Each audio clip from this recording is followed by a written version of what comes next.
Good morning and welcome to an early morning episode of Engine Talk, and this is Engine Talk episode number 48. Now on this table here, this is going to be a brief one, is the latest personal project of mine, which is a YS engine. Now this is one I just recently picked up for a very attractive price, we think, or I hope, not we. I don't think that there's a mouse in my pocket this morning, at least, but Sasha's not in here, so this was listed at X price, and I was like looking at the pictures, and it was from one of these people that, you know, he got this from someplace, but the seller normally has more like thrift store type items, so he didn't know anything about it, couldn't answer any questions. It came with this spinner and prop attached, so I didn't even know what these, prop nuts look like until it just came the other day. And honestly, I don't know if this is a 63 or a 53. I'm going to have to just measure the piston diameter. And I think somebody else had mentioned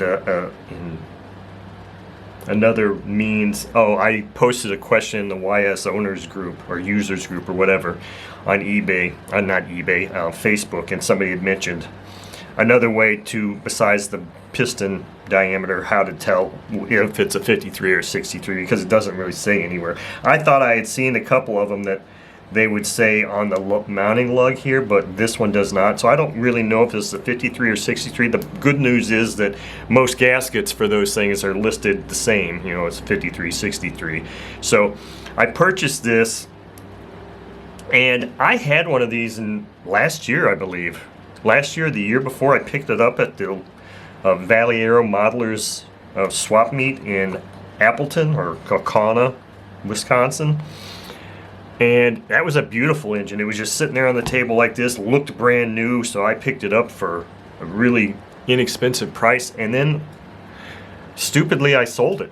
And if the person that I sold that engine to is listening or watching this, let me know who you are, because apparently I didn't record it in my records, because I was like, I had one of these? Oh yeah, I did have one of these, and why in the hell don't I still have it? And I know I sold it.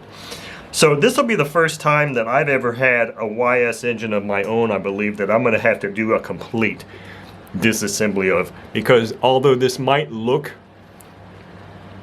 decent, and I hope it ends up looking better, it's complete, but it's really dirty. It needs some real cleanup. I just pulled this off. This was incredibly tight, but everything moves in this engine, which is a good thing, because I know from experience that buying a used YS engine is a real crapshoot. It's got what seems to be like pretty good compression.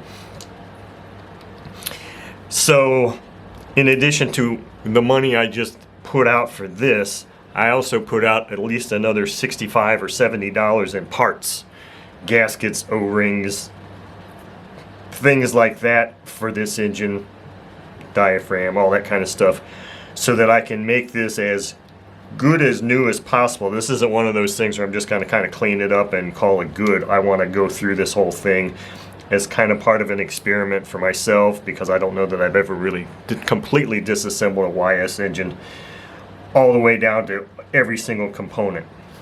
So that's kind of why I'm doing this.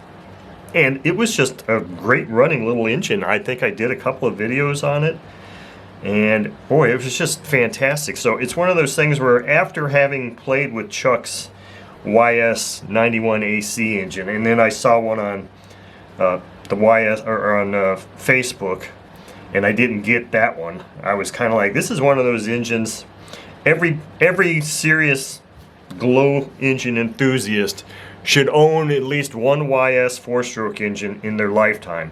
And it's my opinion that when you own one that's a really nice one, you keep it. Even if you don't put it on an airplane, just keep it. Because I actually had a 140 also, and before I moved here, and I got rid of that when I was liquidating a lot of things before I left Florida, and that was a spectacular engine. That's one I wish I had back. But this is a small one. This is what I got, and this is what I'm going to be working on. Now, I don't know if I'm actually going to go through and make videos of me completely disassembling this thing or not. I might. It's kind of up to whether that's something people are interested in seeing. I might do it just for my own sake, which would mean if I do it that way, I'm not going to be necessarily narrating things unless I'm just, talking to myself. But I mean, this thing looks like it's in good shape. The fact that it's got so much dirt and grime on it made me wonder if it had been in a crash, but hopefully it has not. Oh, that was the other thing. I think somebody from the YS owners group said the diameter of the connecting or the crankshaft or the threads maybe are different between the 53 and the 63. I think that's maybe what it is, was it also. But anyway, so here's the latest project. It came with this APC 12.7 prop, the spinner. It came with everything you see here. So that's what I'm going to be working on here in between other servicing jobs, because I actually do have, in theory at least, I have another new customer sending me his YS91 AC engine that has been in his Goldberg Chipmunk for many years. He said he flew it many years ago, and when he says many years ago, I'm thinking he means like more than a decade, because he said he was in the hobby and it was flying, and then life took over, like kids and stuff like that. So it kind of leads me to believe that perhaps the engine that I'm going to be getting from him, he said it's still in his plane, he's got to take it out, and it's probably one of those things where it was just stored for 15 or 20 years.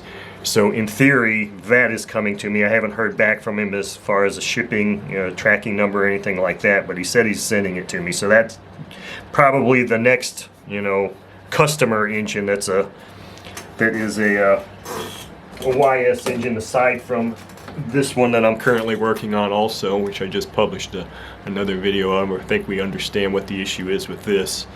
This is a really nice engine. I'm trying to find a header, not a muffler, not one of these guys. I don't want one of these things for this.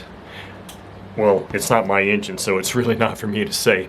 But what was provided was some flexible exhaust thing, which is just a horrible thing. I was looking to see if anybody has just one of the headers that came out for these things, like they came with stock. So anyway, that is our short and sweet engine talk video for today. And this will be my new project. This is probably one, if I can get this looking nice again and running perfectly again, probably not gonna get rid of it.